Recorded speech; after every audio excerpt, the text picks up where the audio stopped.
तो हेलो दोस्तों, नमस्कार, जय जौहर। कैसे हो आप सभी? उम्मीद करता हूँ आप सभी स्वस्थ होंगे, मस्त होंगे, ज़बरदस्त होंगे। तो दोस्तों, आज हम डिस्कशन करने वाले हैं पॉलिटी एनसीईआरटी क्लास 6 का चैप्टर 8 के संपूर्ण शॉर्ट नोट से रिवीजन करने वाले हैं। चैप्टर का नाम बता दें आपको, तो ग्रामीण क्षेत्र में आजीविका।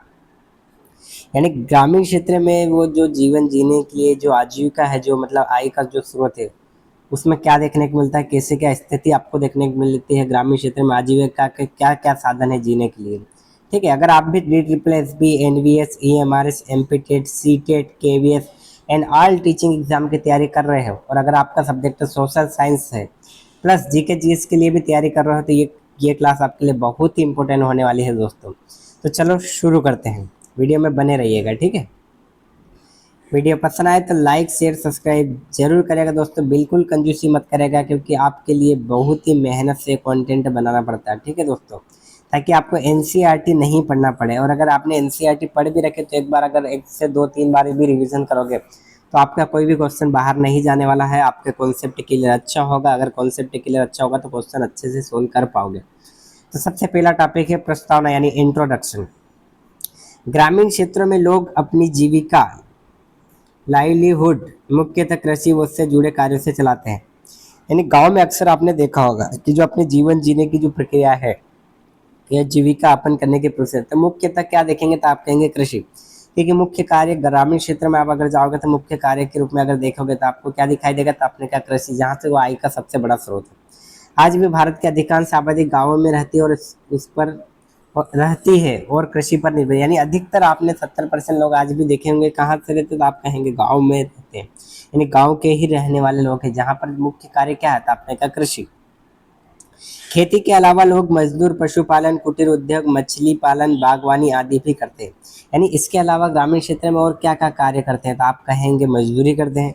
यानी लोग खेतों में काम करने जाते हैं, प्लस पशुपालन यानी गाय, भैंस, बकरी, मुर्गी आदि का पालन करते हैं, जिससे भी उनको आय प्राप्त होती है। कुटीर उद्योग यानी छोटे स्तर पर कोई झाड़ू बना रहा है, कोई छोटा कोई कार्य कर रहा है, कोई अदर कोई प्लास्टिक की कोई ऐसी चीज़ें बना रहा है, कोई लकड़ी की कोई चीज़ें बना रहा है, कोई बुआरा बना रहा है, कोई टोकरियाँ बना रहा है। इस तरह के जो छोटा काम होता है कुटीर उद्योग जो ग्रामीण क्षेत्र में होता है। मछली पालन, अगर वहाँ पे कोई तालाब वालाब की सुविधा आदि है या नदी आसपास के क्षेत्र में, तो वहाँ पे मछली पालन भी किया जाता है। बागवानी आदि भी करते हैं, बागवानी में अलग अलग फसलें आदि भी उगाते हैं, जो अभी आजकल तो डेवलपमेंट थोड़ा बहुत देखने को मिला है गाँव में, तो बागवानी आदि भी करते हैं, अलग अलग फसल आदि। दूसरा सब टॉपिक है खेती पर निर्भरता, यानी खेती पर निर्भरता यानी खेती पर निर्भर ही है। भूमि व जलवायु ग्रामीण आजीविका के लिए बहुत महत्वपूर्ण है। यानी अगर ग्रामीण क्षेत्र में अगर आप निवास कर रहे हैं तो वहाँ की जो भूमि है वो बहुत ही उपजाऊपन होनी चाहिए, क्योंकि मुख्य स्रोत क्या है, तो आपने क्या कृषि। वहाँ की जलवायु भी उतनी अच्छी होनी चाहिए ताकि ग्रामीण क्षेत्र में जो भी फसल आदि, जो भी कपास हो गया, मक्का हो गया, गेहूँ हो गया, जो भी बोते हैं, तो उसमें जलवायु का बहुत प्रभाव है। जलवायु अच्छी रहेगी, वहाँ का वातावरण अच्छा रहेगा, तो वहाँ के जो उपजाऊपन भी अच्छा रहेगा, उपजाऊपन अच्छा रहेगा तो आपको फसल आएगी, अच्छी फसल आएगी तो आपके पास पैसा आएगा, और पैसा आएगा तो आप अपना जीवन यापन करेंगे। अधिकतर किसान छोटे व सीमांत होते हैं, यानी वहाँ के जो किसान अधिकतर छोटे क्षेत्र छोटे होते हैं, मतलब गरीब घर के होते हैं, और छोटी कम खेती होती है। लगभग 2 हेक्टेयर से कम भूमि होती है, यानी 2 हेक्टेयर के आसपास ही भूमि आपको देखने का अधिकतर मिलती है। खेती में उपयोग बीज, खाद, सिंचाई, पशु शक्ति, आधुनिक उपकरण आदि। यानी खेती में क्या क्या उपयोग किया जाता है, आप कहेंगे बीज का उपयोग होता है, खाद का उपयोग होता है, वहाँ पे सिंचाई की जाती है, कृषि कार्य में जितने भी साधन संसाधनों का उपयोग किया जाता है, पशुओं का भी मतलब यूज किया जाता है वहाँ पे, आधुनिक उपकरण जो भी आधुनिक संसाधन आदि का प्रयोग भी देखने को मिलता है आपको। कुछ किसान कर्ज लेकर खेती करते हैं, यानी कुछ लोग आपने देखा होगा, अधिकतर अपने गाँव में आप देख लो कि यार कोई से परिवार के लोग हैं, कोई काका है, कोई बाबा है, कोई दादा है, अलग अलग परिवार के कोई लोग ऐसे जो सक्षम नहीं है, तो उनको क्या करना पड़ता है, हर साल उनको कर्ज लेके खेती करना पड़ता है। उसके बाद में जो फसल आती है वही पैसे वापस लौटा देते हैं, फिर से कर्जा बढ़ जाता है। सूखा, बाढ़ या फसल खराब होने पर कठिनाई आती है। अगर किसी साल पानी ज़्यादा गिर गया या कम गिर गया, सूखा पड़ जाता, फसल पकती नहीं, फसल नहीं आएगी, तो फिर कर्जा हो जाएगा। ठीक है, बाढ़ आ जाना, फसल खराब आदि हो जाने से भी दिक्कतें गाँव में आपको देखने को मिलती है। तीसरा सब टॉपिक है भूमिहीन मजदूर, यानी जो भूमिहीन मजदूर जिनके पास कृषि नहीं है उनकी बात की जा रही है। जिनके पास भूमि नहीं, वे दूसरों के खेतों में मजदूरी यानी वेज लेबर करते हैं। यानी जो जिनके पास कृषि आदि नहीं, तो वो किसी दूसरे के खेत में काम करने के लिए जाते हैं। अब बात करते हैं मजदूरी नगद। अनाज या दोनों रूप में मिलती है, यानी मजदूरी नकद के रूप में भी, जहाँ पे आप दिहाड़ी मजदूर के रूप में काम करते हैं, यानी सुबह गए खेत में, शाम को आपको पैसा मिल जाएगा। और कोई अनाज या दोनों रूप में काम करता है, किसी के यहाँ ऐसा रहता है कि यार मैं अपने यहाँ काम कर दूंगा, जितने किलो मुझे अनाज आप दे देना, जो खाने के लिए बहुत ही उपयोगी होते हैं। उन्हें अक्सर मौसमी काम ही मिलता है, बरसात, कटाई, समय अधिक काम। यानी अक्सर आपने देखा होगा कि जैसे अभी ठंड का मौसम आने लगा, ठीक है, तो अभी कपास का मौसम चल रहा है, मतलब कपास का सीजन चल रहा है, तो कपास अभी जब तक है, जब तक उनको अच्छी मजदूरी मिलेगी। लेकिन बरसात के समय में कभी कभी दिक्कतें आती, ज़्यादा बारिश आदि कंटिन्यू होते हैं, तो उनको काम नहीं मिलता है। फिर जैसे गेहूँ अभी बो देंगे दीपावली के बाद में, ठीक है, तो गर्मी के समय में फिर इनको काटने के लिए मजदूर की ज़रूरत होगी, तो उस टाइम पे भी इनको कटाई के समय अधिक काम मिलता है। बाकी गर्मी में जब कटाई वटाई हो जाती है और बारिश के मतलब जून, मई और जून के जो 2 महीने होते हैं, उसमें अधिक बहुत कम काम मिलता है, क्योंकि खेती में सब साफ कर दिया जाता है, जितनी फसल इकट्ठा कर ली जाती है, तो कुछ काम रहता नहीं है। सब टॉपिक 4, गैर कृषि कार्य, यानी गांव में और गैर कृषि कार्य कौन कौन से, जो कृषि के अलावा और कार्य, तो आप कहेंगे ग्रामीण क्षेत्र में लोग दूध, अंडा, मछली पालन, मधुमक्खी पालन, हस्तशिल्प, बढ़ईगिरी, मिट्टी के बर्तन आदि से भी आजीविका कमाते हैं। यानी खेती के अलावा कोई दूध पालन काम कर रहा है, दूध आदि का मतलब व्यवसाय कर रहा है, कोई अंडा के अंडे अंडे का व्यवसाय कर रहा है, मछली पालन के कर रहा है, कोई मधुमक्खी पालन, हस्तशिल्प यानी हाथ से बनाई गई चीज़ों का पालन, मिट्टी के बर्तन बनाते हैं, इससे भी जीविका यापन करते हैं।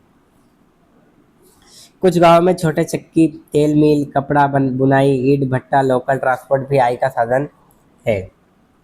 बात करते हैं सब टॉपिक 5, आजीविका की समस्या, यानी आजीविका आजीविका की क्या समस्या, तो आप कहेंगे सिंचाई की कमी, यानी बरसात पर निर्भरता, कर्ज का बोझ, यानी महाजन या साहूकार से ऊंचे ब्याज पर ऋण मिलता है।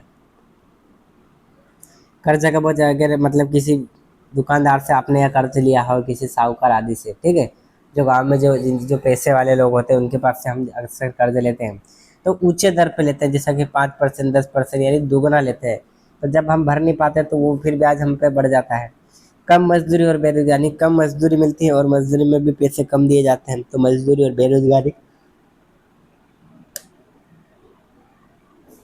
बेरोजगारी का भार वो अलग। फसल पर प्राकृतिक आपदा का असर, यानी जब फसल आ जाती है, तो कोई प्राकृतिक आपदा आ जाती है, प्राकृतिक आपदा आने से भी बहुत सारा असर देखने को मिलता है।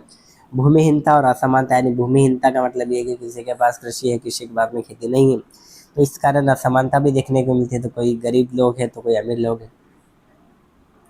सहकारी समिति व सरकारी सहायता, यानी जो सहकारी जो समितियां होती है, सरकार की तरफ से क्या सहायता होती है, तो सहकारी समिति में कोऑपरेटिव दूध, बीज, खाद, ऋण जैसी सेवाएं देती है।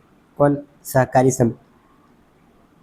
सरकारी योजना क्या करती है, तो आपने कहा सिंचाई परियोजना, मनरेगा, न्यूनतम समर्थन मूल्य, एमएसपी, ग्रामीण सड़क योजना, इनसे संबंधित जो भी रहता है, तो वो इस योजना से जो भी ग्रामीण क्षेत्र में जो भी लाभ मिलता है किसान को, मजदूर को, वो मिल सकता है।